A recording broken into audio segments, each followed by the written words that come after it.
अपने देश में अब नया टेलीकम्युनिकेशन एक्ट 2023 लागू हो गया है, जिसके 62 सेक्शन में से 39 सेक्शंस लागू हो चुके हैं।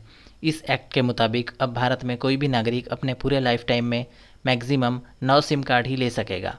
9 से ज़्यादा सिम कार्ड नहीं ले सकेगा।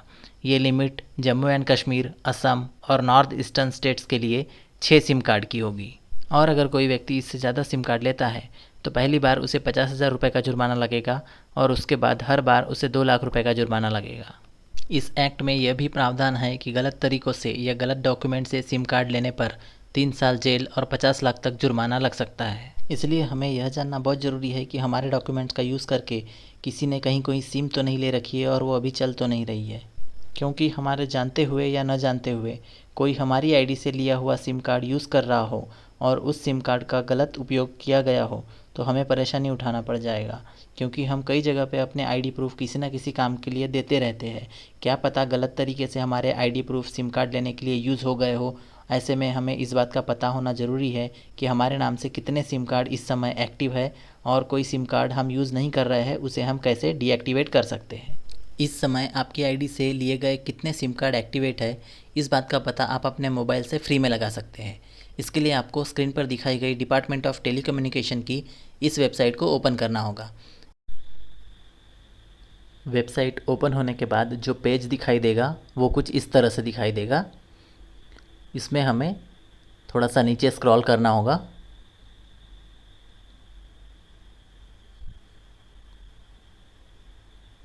नीचे स्क्रॉल करते ही हमें ऑप्शन दिखाई देगा जहां हमें अपना मोबाइल नंबर डालना है। यहाँ पे 10 डिजिट मोबाइल नंबर डालना है जो आपकी आईडी से लिया गया हो। इसी नंबर पे हमको ओटीपी मिलेगा। मोबाइल नंबर एंटर करने के बाद में जो कैप्चा बॉक्स में कैप्चा दिखाई दे रहा है उसको एज इट इज़ यहाँ पे टाइप करना है। उसके बाद में हम वैलिडेट कैप्चा बटन पे क्लिक कर देंगे। ऐसा करने से हमने जो मोबाइल नंबर एंटर किया है उस पर एसएमएस के द्वारा हमें एक ओटीपी मिलेगा। एसएमएस में ओटीपी रीड करके हमको ओटीपी वाले बॉक्स में एंटर कर देना है।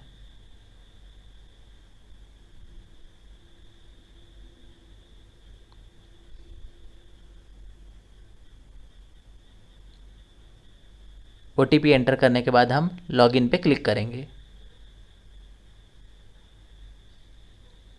लॉगिन पे क्लिक करते ही हमें जो नेक्स्ट पेज मिलेगा उसमें आप देख सकते हैं कि mobile numbers registered in your name के सामने में 3 लिखा हुआ है।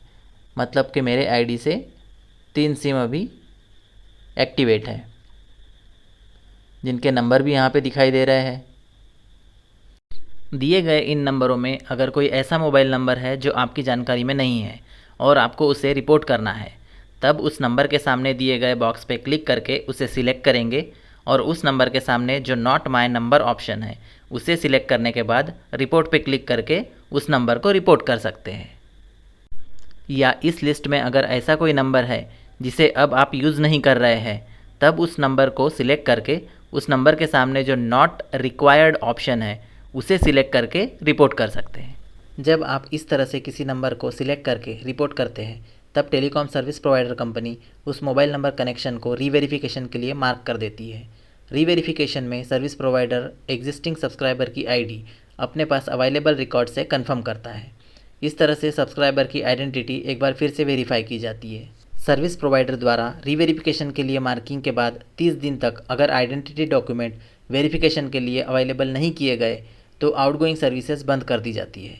इनकमिंग सर्विसेज 45 दिनों में बंद कर दी जाती है और ये डॉक्यूमेंट्स अगर सर्विस प्रोवाइडर कंपनी को 60 दिनों तक नहीं मिले तो कनेक्शन बंद कर दिया जाता है। अगर सब्सक्राइबर इंटरनेशनल रोमिंग में हो या फिजिकली हैंडीकैप्ड हो या हॉस्पिटलाइज्ड हो, इन केसेस में सर्विस प्रोवाइडर द्वारा रीवेरिफिकेशन के लिए एडिशनल 30 डेज़ दिए जा सकते हैं।